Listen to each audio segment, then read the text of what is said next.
Intentionality is really hard, and I want to talk about that in the video today. I've thought about this a bunch. Intentional gaming is not about beating more games. That can be a result of it, but that's not the point.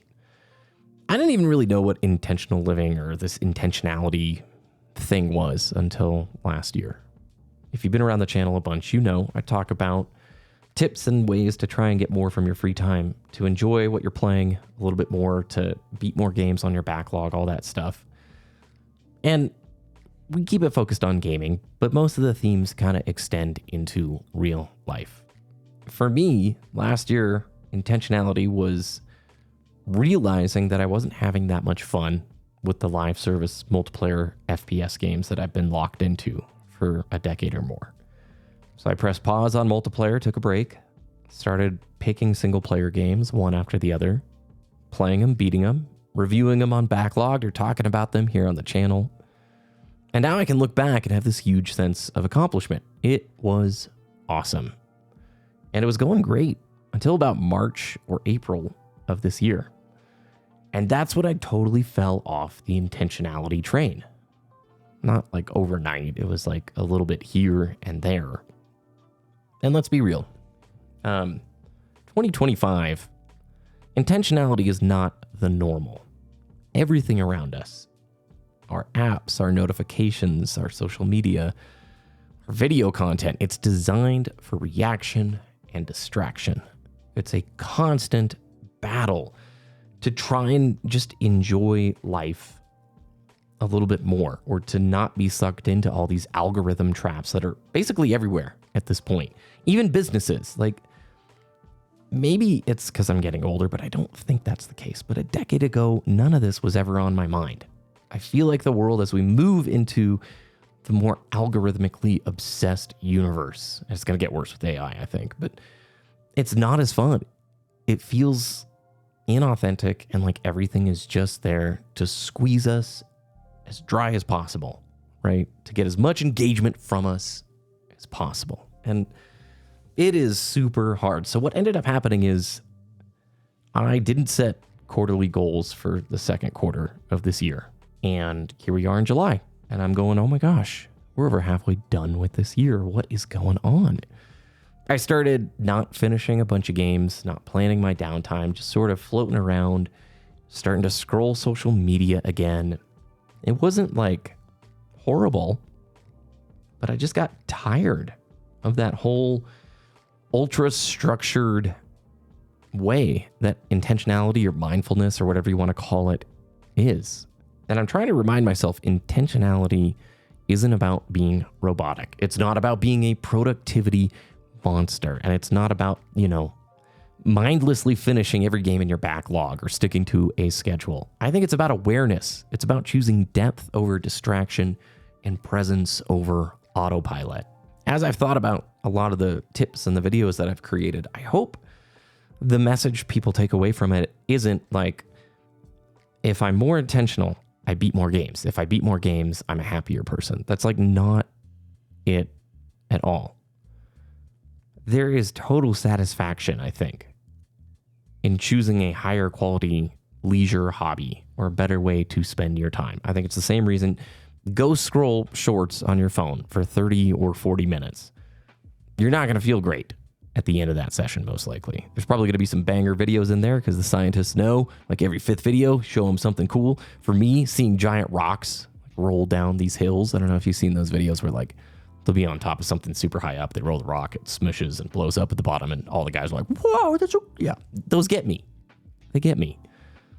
But you realize at the end of that session, I haven't made any choices at all. I've just been like that character in WALL-E, looking at the screen, being fed exactly what that system wants to feed me.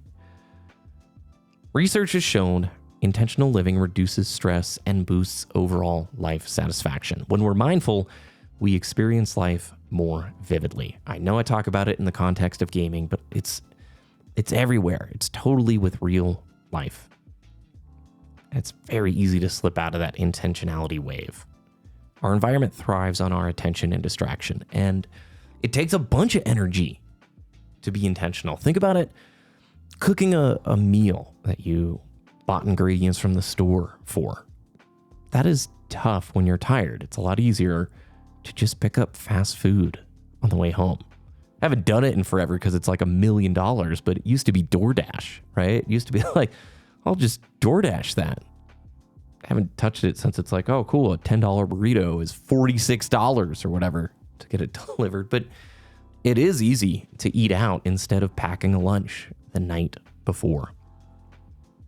But it's also crucial to find a balance between structure and flexibility.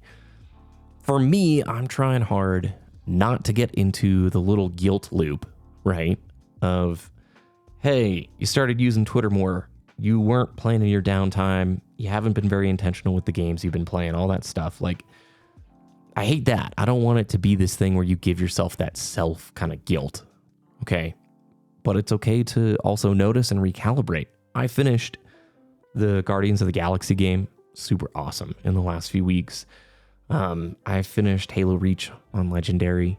And it was really fun to kind of get back to that old way of picking something I knew I wanted to spend time with and finishing it.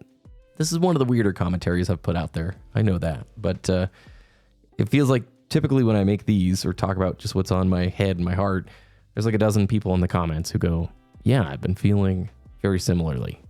It's super helpful when I see those. Being a part of a community and knowing like everybody's kind of going through it together and trying to figure it out together is extremely helpful. On the game side, for me, I can tell you, it's very satisfying picking a game and playing it and beating it. I hate buying games that just sit on the shelf or sit in the backlog and then it feels like you've wasted money. Buying stuff is super fun. What's not fun is like years later going, oh, I never touched that game. What a bummer. Why did I pick that up?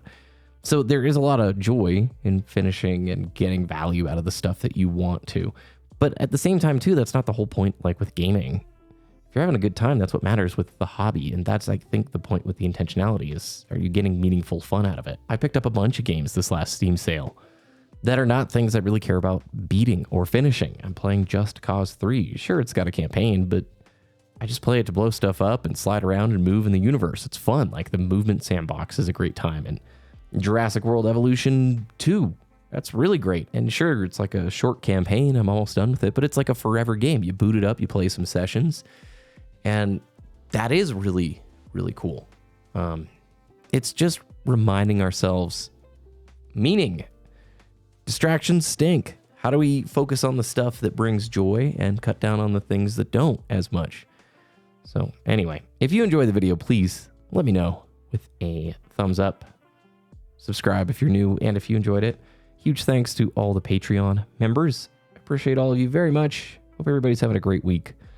Enjoy summer. They're already putting the back to school stuff up in the stores. I can't believe it. It's like, hey, chill. There's a month and a half left. We're in peak summer right now. Have a good day. I'll see you again very soon.